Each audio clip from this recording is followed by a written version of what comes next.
दोस्तों ये जो वीडियो है वो थोड़ा डिफरेंट टॉपिक पे है बट सबसे ज़्यादा इम्पोर्टेंट टॉपिक पे है और वो है कि आजकल जो वेदर चेंज हो रहे हैं, एटमॉस्फेरिक चेंजेस जो दिख रहे हैं और हीट वेव चल रही है अभी फरवरी मंथ में और बहुत सारे जो कंसर्न है लोगों के, जो अक्सर बड़े लोगों के सिर्फ और सिर्फ फेसबुक, इंस्टा, लिंक्डइन पोस्ट पे दिखती हैं। अर्थ डे, इंटरनेशनल क्लाइमेट डे, ये जो कुछ कुछ ग्रीन इन्वायरमेंट की बात जो करते हैं, ये सारा का सारा उनके सिर्फ और सिर्फ लिंक्डइन प्रोफाइल पे, सोशल मीडिया पे या फिर किसी सेमिनार और कॉन्फ्रेंस में दिखते हैं, रियलिटी में नहीं दिखते। ये जो चैनल है इसमें मैं कॉर्पोरेट फाइनेंस और नॉर्मल से रिलेटेड बातें, इन्हीं से रिलेटेड बातें करता हूँ, लेकिन ये जो है वो सबके लिए है।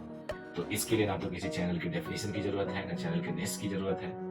ये हर जगह बात की जा सकती है, वो है क्लाइमेट चेंज की, एक्सेस कार्बन प्रोडक्शन की, और इन सब से हम सब अछूते नहीं है।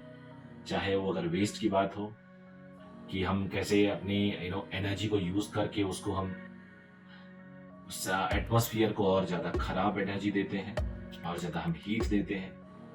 तो इन सब पे मैं बात करने वाला हूँ। हीट वेव क्या है इस पे बात करने वाला हूँ। हीट वेव की सबसे पहले डेफिनेशन देख लेते हैं। नॉर्मली बहुत ज्यादा टेम्परेचर एकाएक हो जाए, गर्म हवाएं चले, तो उनको हम हीट वेव का नाम देते हैं। वैसे तो डेफिनेशन में 1, 2 या 3 दिन के लिए रहती है ये हीट वेव, लेकिन नॉर्मली प्लेन साइड में 40 डिग्री से ऊपर टेम्परेचर जब जाता है तो उसको हम हीट वेव का नाम देते हैं। हिल्स पे, पहाड़ों पे 30 डिग्री से ऊपर टेम्परेचर जाता है तो उसे हम हीट वेव देते हैं। और कोस्टल साइड पे जहाँ पे समुद्र का एरिया होता है, वहाँ 37 डिग्री सेल्सियस से ऊपर अगर टेम्परेचर जाता है तो उसे हीट वेव का नाम देते हैं।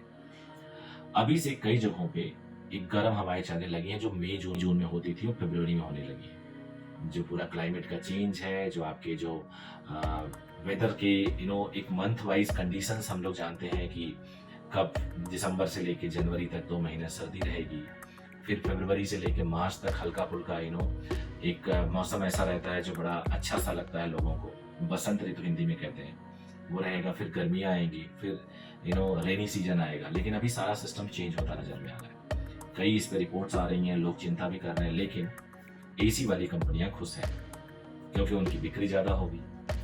जितने लोग नए घर बनवा रहे हैं, कहने को तो बड़ी बड़ी बातें करते हैं, लेकिन कुछ पैसे बचाने के लिए ना तो वाटर हार्वेस्टिंग का यूज करते हैं, ना गवर्नमेंट के पास इतना समय है, ना विल पावर है कि वो उसको मॉनिटर कर पाए कि सबको वाटर हार्वेस्टिंग कंपल्सरी कराया जाए।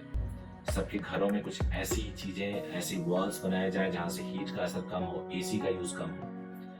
एसी को आजकल आप ईएमआई पे खरीद सकते हैं, तो सबको दिखावना है कि एसी खरीदना है। गवर्नमेंट को रिस्ट्रिक्शन नहीं लगा पा रही है। बड़े शहरों में, इंडस्ट्रियल एरिया वाले शहरों में, नोएडा, गुड़गांव, बेंगलोर, वहां पे हैदराबाद, वहां सब पे ग्लास वाली बिल्डिंग ज्यादा दिख रही है आपको। अब आपको पता है ग्लास तो ग्रीन हाउस गैसेस प्रोड्यूस करता है, ग्लास तो टेम्परेचर को और बढ़ाता है, वेंटिलेशन को घटाता है। इन सब का रिजल्ट क्या होगा कि आपको हर वक्त एसी की जरूरत पड़ेगी। जब एसी की जरूरत ना भी पड़े, जरूरत नहीं भी हो तो भी पड़ेगी। बड़े शहरों में, दिल्ली एनसीआर में, एटमॉस्फेयर में जो पार्टिकल्स हैं, डस्ट पार्टिकल्स हैं, एयर क्वालिटी इंडेक्स जिसे हम कहते हैं, वो इतना ज्यादा है कि लोग एसी हर वक्त चलाते रहते हैं। उन्हें लगता है कि वहां से प्यूरिफिकेशन होगा।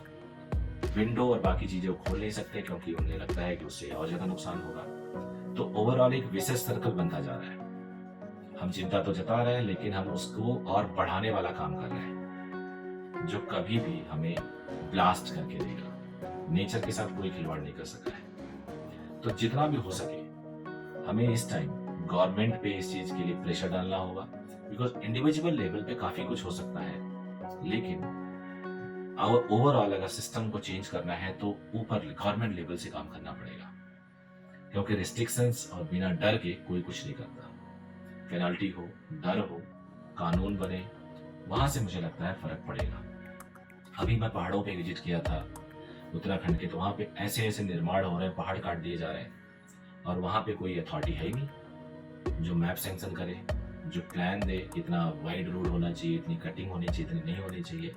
जो पहाड़ी नदियां होती हैं मोस्ट ऑफ द टाइम वो सूखी रहती हैं, केवल बारिश के टाइम में उसमें से पानी बहता है। मोट के बीच में प्लॉटिंग हो जा रही है। अब वो केदारनाथ आपदा जैसा सिचुएशन आएगा। तो यहाँ पे जितने भी लोग हैं आप सब लोग जुटिए इस वीडियो को, जितने लोग देखिए उन सबसे मेरी रिक्वेस्ट है कि क्लाइमेट के लिए हमें काम करना पड़ेगा, अदरवाइज आने वाली जनरेशन हमें माफ नहीं करेगी। कहने से नहीं होगा, अब इमीडिएट काम करना पड़ेगा।